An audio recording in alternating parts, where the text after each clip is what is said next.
حبيباتي أحبائي، السلام عليكم ورحمة الله تعالى وبركاته. قناة الأميرة بلقيس ترحب بكم. اليوم جبت لكم وصفة ديال كيكة بالتفاح سهلة ولذيذة، والمكونات ديالها موجودة في البيت ومعروفة. عندنا على بركة الله 4 ديال الطحين، كنعبروها إما ب3 الكيسان أو بزلافة ديال الطحين. عندنا 4 البيضات، عندنا 2 كيسان سنيده، عندنا كاس ديال الزيت، وعندنا كاس ديال الحليب. عندنا 4 الخمارات، عندنا حامضه غادي نحك ليها القشره ديالها، وعندنا 4 تفاحات للتزيين. انايا ها هما قشرتهم وقطعتهم هكذا اون لامين. فوالا نبداو على بركه الله.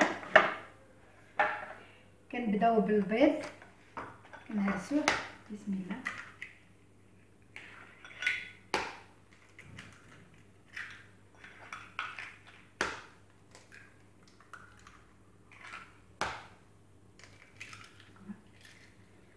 كنديروا البيض، كنزيدوا عليه كاس ديال الحليب، كنزيدوا عليه كاس ديال السنيده ديال الزيت، كنديروا 2 الكيسان ديال السنيده، كنطحنوا الكل.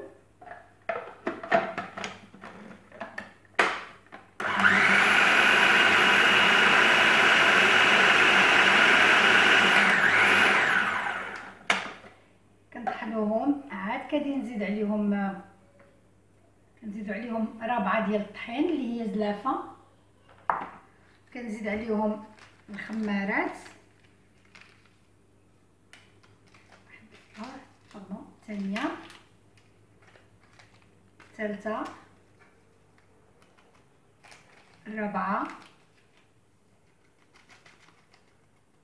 وكندير واحد الفاني اختياري، اللي بغى فاني ليكيد ولا اللي بغى فاني هكا ساشي.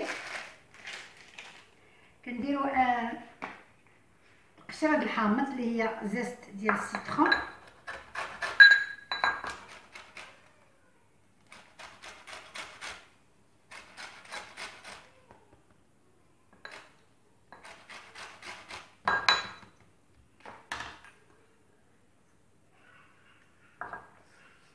زيست السيترون صافي. كنطحنوا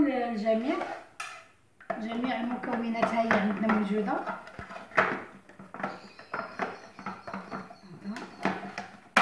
كنطحنوهم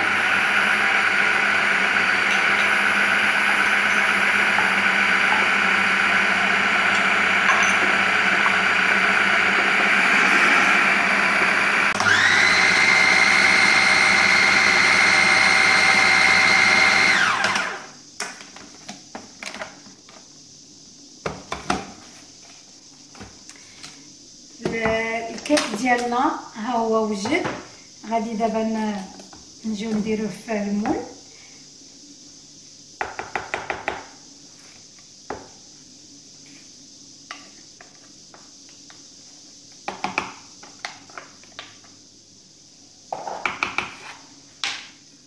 كناخذوا مول كندهنوه بالزبده او الزيت، وكنديروا عليه شي شويه طحين باش ما يلتصقش لينا الكيك.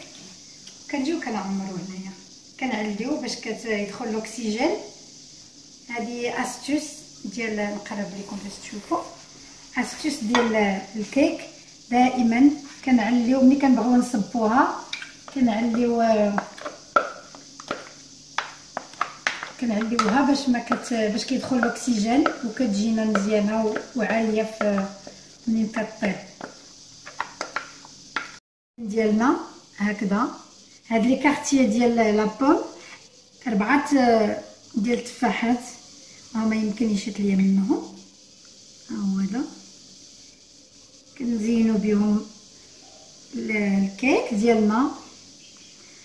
ها هو 4 تفاحات قدنا وشايط، والتفاحات صغار. هذا تعمدت انا نجيبهم صغار لان هادو ديال المغرب كيكونوا حلوين بزاف، ديال ميدالت وديال الوريكا كيكونوا حلوين احسن من هذاك ديال لامبورطاسيون.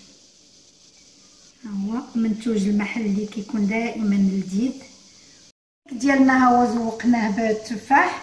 دابا غادي نجيو حتى الفوق نديرو عليهم شويه السكر هكذا، كيجينا كريستاليزي ولذيذ، ماشي بزاف، شويه على حسب. فوالا الكيك ها هو غادي دابا نديوه نحطوه في الفران. الكيك ها هو وضعناه في الفران. دابا غادي نجيو نسدو عليه. ديجا هو سخنته قبل، ها هو حطيته انايا هنا في 200 درجه لان الفران هذا كيسخنش بزاف. 40 دقيقه. حبيباتي احبائي، وصلنا لاخر الفيديو. الكيك بالتفاح ديالنا ها هو موجود، رائحه غزاله ما شهيتكم. نتمنىكم ما تعجزوش وتجربوها. شكرا لكم بالصحه والراحه.